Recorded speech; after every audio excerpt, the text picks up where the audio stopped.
Donc bienvenue, je suis très heureux de vous souhaiter la bienvenue à cette journée d'études du Collège Belgique consacrée au modèle. Alors, depuis sa création il y a 10 ans à peu près, le Collège Belgique est devenu un acteur incontournable du paysage culturel belge. Son vaste programme de conférences qui se déroule maintenant à Bruxelles, à Namur, à Liège, à Charleroi, à Mons, à Arlon, je commence à avoir peur d'oublier une ville, mais je crois que j'ai fait le tour, est suivi littéralement par des milliers d'auditeurs, et bien plus encore si on prend en compte les podcasts. La conférence d'aujourd'hui, par exemple, sera enregistrée et diffusée d'ici quelques jours ou quelques semaines. Vous en serez avertis, et ce qui permet à tous une écoute désynchronisée et délocalisée. La plupart des conférences du Collège Belgique, vous le savez, sont uniques. Il y a parfois des cycles de 2 conférences, 3 conférences, jusqu'à 6 conférences. Et exceptionnellement, c'est relativement rare, elles sont regroupées en une journée. C'est le cas aujourd'hui. Alors vous savez que le Collège Belgique est parrainé par les 3 académies qu'on retrouve dans ce beau palais des académies, l'Académie royale de Belgique, l'Académie de médecine et l'Académie de langue et de littérature française de Belgique. Tous vos orateurs d'aujourd'hui appartiennent à l'Académie royale de Belgique et je les remercie déjà de leur présence. Vous savez aussi, sans doute, certainement tous les membres et ceux qui sont des hôtes réguliers de l'Académie, que cette institution est plus vieille même que notre pays et qu'elle comporte 4 classes, la classe des lettres, la classe des arts, la classe des sciences et la cadette, la classe technologie et société. Chaque classe se réunit régulièrement pour travailler sur les thèmes qui relèvent des disciplines qui la caractérisent et les occasions sont trop rares pour les membres des différentes classes de se rassembler, de travailler ensemble. C'est, je crois qu'on sera d'accord là-dessus, une des malédictions de notre monde que d'enfermer chacun dans son domaine étroit, de subdiviser chaque savoir en sous-domaines hyper spécialisés et de le rendre parfois hermétique par un jargon propre. Didier Vivier, le secrétaire perpétuel de l'Académie royale de Belgique, a voulu nous proposer à tous les membres un exercice de décloisonnement en fixant chaque année un thème transversal et en incitant les différentes classes à porter un regard différent mais conjoint sur ce thème. Et il a accepté la proposition de Jacques Reyss et de moi-même de consacrer cette année ce thème à la notion de modèle que nous sentons au cœur de toutes les pratiques, de tous les savoirs et de toutes les traditions intellectuelles. Donc ce mot concept sera traité au cours des 8 conférences d'aujourd'hui et la réflexion sera poursuivie par 5 orateurs lors de l'Assemblée générale de l'Académie, mais qui malheureusement ne sera pas publique. L'idée est également de rassembler le texte de la plus grande partie des contributions et également de contributions additionnelles dans un volume qui sera à paraître en 2020 dans la collection transversale des éditions de l'Académie. Alors le mot modèle et l'assistance ici le démontrent suffisamment par les différents intérêts que chacun a dans ce thème des modèles. Le mot de modèle est profondément polysémique. On peut constater d'entrée de jeu la contradiction entre le sens artistique et commun d'une part et le sens scientifique d'autre part. Si je vous dis l'Académie des Beaux-Arts cherche des modèles acceptant de poser pour la classe de sculpture, il est clair que je fais référence à un être de chair, bien réel, dont les artistes vont chercher à créer une représentation. Le modèle est donc la réalité et l'œuvre est sa représentation, idéalisée, rêvée, interprétée. Si maintenant je vous dis mon père a été un modèle pour moi, j'introduis une notion claire d'idéalisation.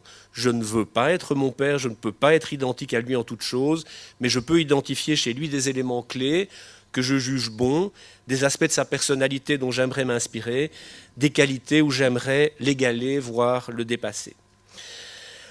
On distingue un 3e sens dans les phrases Renault propose de multiples modèles de voitures où il n'existe qu'un nombre limité de modèles d'enseignement obligatoires en Europe. Il est la question de catégories de véhicules ou d'organisation type, en nombre limité, définis par des paramètres caractéristiques. Enfin, quand notre guide à Barcelone, il y a quelques mois, nous dit Gaudí a créé de multiples modèles réduits de la Sagrada Familia. Ils ont profondément guidé son processus créatif. Nous imaginons l'architecte penché sur une maquette à échelle réduite de telle nef ou de telle voûte. Ces maquettes ne reprennent que telle ou telle caractéristique pertinente de ce que sera l'œuvre finale, et elle a une finalité limitée, qui est de comprendre la tectonique, de vérifier l'esthétique ou de tester la constructibilité. C'est plutôt de ce quatrième type de modèle dont nous allons parler aujourd'hui. Mais il ne s'agira plus de modèles matériels, de maquettes, mais de constructions intellectuelles qui, partant d'une situation réelle, en créent une représentation partielle, adaptée à l'usage qu'on souhaite en faire. On retrouve la notion de modèle sous cette définition dans toutes les disciplines.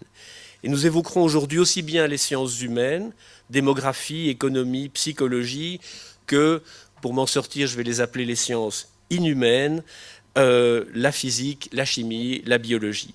La biologie n'est pas une science inhumaine, vous comprenez ce que je veux dire. Les modèles sont très souvent, dans tous ces domaines une infrastructure mathématique, et c'est donc logiquement que nous commencerons les exposer par l'exposé d'un mathématicien auquel répondra un démographe. Alors j'aurais aimé voir traiter aujourd'hui de la place du modèle qui est centrale dans les arts plastiques et dans la littérature. Je suis en effet un ardent défenseur ou promoteur, quand j'en ai l'occasion, des idées de C.P. Snow, selon lequel la division du champ du savoir entre ce que les Anglais appellent Sciences et Humanities est un obstacle majeur à la bonne appréhension et à la résolution des problèmes auxquels fait face l'humanité. Traiter de ces deux thèmes, donc art plastique et littérature, n'a pas été possible aujourd'hui pour une question d'agenda, mais sera traité par deux exposés qui se répondront, par Myriam Ouatté-Delmotte et Ralph de Koning, respectivement de la classe des lettres et de la classe des arts, toujours lors de notre Assemblée générale. Et j'espère que je pourrai insérer le texte de leur contribution dans le recueil que j'ai évoqué. Alors maintenant, des informations un peu plus pratiques. Notre journée est divisée en 4 sessions, vous le savez, d'1h30 chacune. Chacune est composée de 2 exposés de 30 à 35 minutes, suivis d'un temps de discussion que j'espère être d'abord entre les 2 orateurs qui auront l'occasion de se répondre et de poursuivre la discussion entre eux, et puis bien entendu avec la salle. Chaque séance aura un modérateur. La première séance comportera 2 exposés introductifs présentant le point de vue de Guillaume Munch, démographe et de ses co-auteurs, et de Jean Maouin, mathématicien, dans l'ordre inverse. Je signale qu'ils ont tous les deux publié un livre consacré au modèle dans la collection L'Académie en poche. Pour Guillaume Munch, il s'agit d'un livre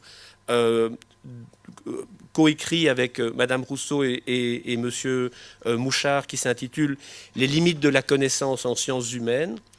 Et en ce qui concerne Monsieur Maouin, les modèles mathématiques sont-ils des modèles à suivre? Il vous en parlera tout à l'heure. Si vous êtes intéressés, ces livres sont en vente pendant les pauses. La deuxième séance sera consacrée aux sciences physiques. Et là, je vous prie, je dois malheureusement excuser Paul-Henri Hénen, que la maladie empêche de participer à cette journée. Donc je prendrai la parole à sa place, ce qui me permet de décourter cette introduction, puisque mon introduction sera développée après la première pause de ce matin. Le deuxième orateur de cette deuxième session sera Michel Crucifix, qui parlera d'un sujet d'une brûlante actualité, puisqu'il s'agit des modèles climatiques. Nous aurons une pause d'1 heure à peu près autour de l'heure du déjeuner, ensuite de quoi Amand Lucas et Jean-Louis Denebourg de la classe des sciences nous parleront de 2 aspects très différents des modèles en biologie. Et puis nous terminerons l'après-midi par les sciences humaines, où Axel Clermans nous parlera de la notion de modèle en psychologie et Alain Hérali du caractère idéologique des modèles et de leur pouvoir performatif, c'est-à-dire leur capacité à engendrer dans certaines conditions et dans une certaine mesure leur propre réalité conforme. Alain Herali a également publié un livre sur ce sujet, toujours dans la collection L'Académie en poche, qui s'intitule « Quand les mots construisent la réalité ». Alors, je vous remercie tous infiniment de votre présence. Je vous souhaite un colloque riche et passionnant. Il ne me reste qu'à vous demander une chose, c'est de faire preuve de ponctualité à chaque retour en séance, c'est-à-dire d'être revenu en salle 5 minutes avant, pas après, avant le début de la prochaine séance, parce qu'on essaiera de commencer à l'heure dite. On a un programme riche qui s'étale sur toute la journée. Et donc je me suis promis d'être un maître de cérémonie modèle en étant tout d'abord ponctuel. Voilà, je vous remercie. Je vais donner la parole à Jean Maouin. Jean Maouin est un membre de la classe des sciences, professeur émérite à l'Université catholique de Louvain, mathématicien. Il est spécialiste des équations différentielles non linéaires, de l'analyse fonctionnelle non linéaire, du calcul des variations, de l'analyse réelle et également un fin connaisseur de l'histoire des mathématiques. Il aura certainement beaucoup de choses à nous dire. Je rappelle son petit livre, petit par le volume mais grand par l'intelligence. Les modèles mathématiques sont-ils des modèles à suivre? Voilà, Jean, je te passe la parole.